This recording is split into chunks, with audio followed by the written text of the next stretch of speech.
Assalamualaikum warahmatullahi wabarakatuh. Shalom, Om Swastiastu, Namo Buddhaya. Perkenalkan, saya Julita Marliwalanda.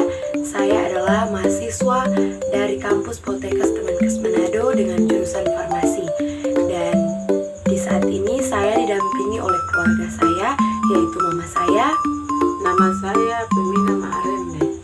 Dan pada kesempatan kali ini saya akan membahas tentang bagaimana peran keluarga dalam memberantas korupsi.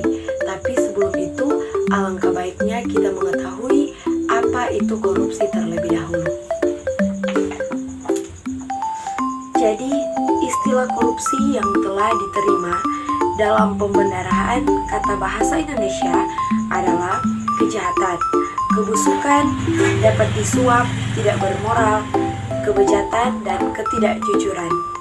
Pengertian lainnya, perbuatan yang buruk seperti penggelapan uang, penerima uang sogok, dan sebagainya.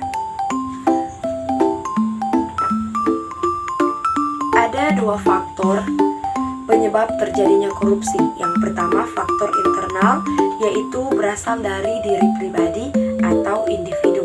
Dan kedua, faktor eksternal, berasal dari dorongan, dalam tanda kutip pengaruh, pihak luar atau lingkungan.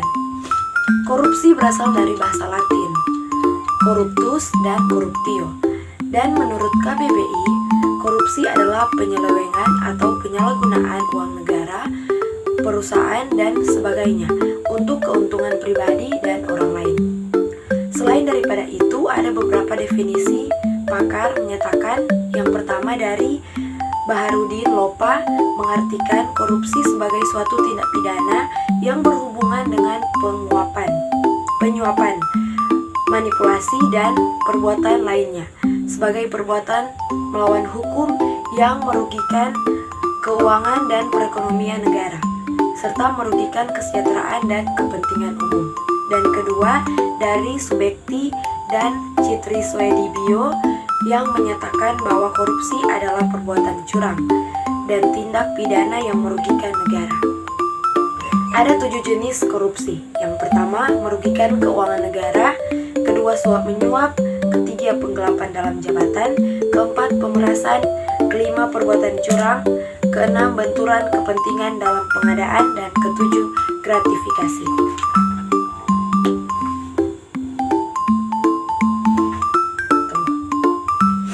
Dan untuk mencegah upaya dalam memberantas korupsi ada 3. Yang pertama, dalam peran keluarga dan lingkungan sosial. Dan kedua, dalam peningkatan kesadaran sosial. Ketiga, dalam integrasi sistem. Dan yang paling penting adalah upaya pencegahan korupsi juga dapat dilakukan dari diri sendiri, seperti hidup sesuai kemampuan, mengatur manajemen waktu, fokus kepada kinerja dan tanggung jawab pribadi, dan mengatur pengeluaran, dan terutama selalu bersyukur.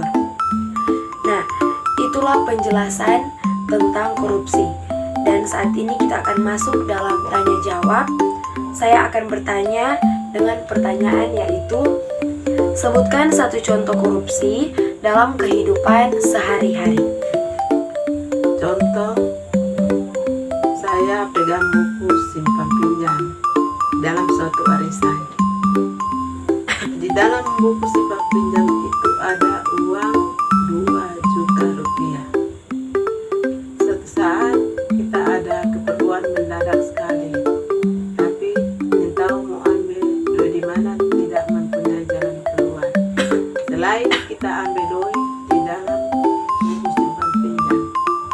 Nah, perbuatan itu merupakan korupsi yang dapat merugikan diri sendiri dan orang lain.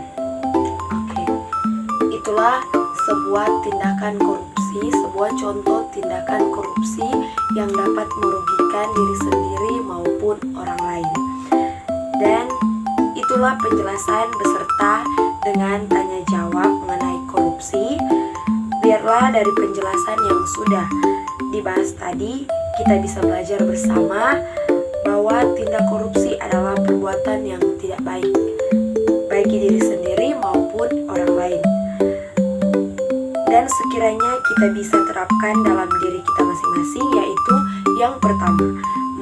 menunjukkan sikap jujur, kedua, adil bagi sesama, dan ketiga, harus disiplin bahkan bertanggung jawab dalam setiap perbuatan dan tingkah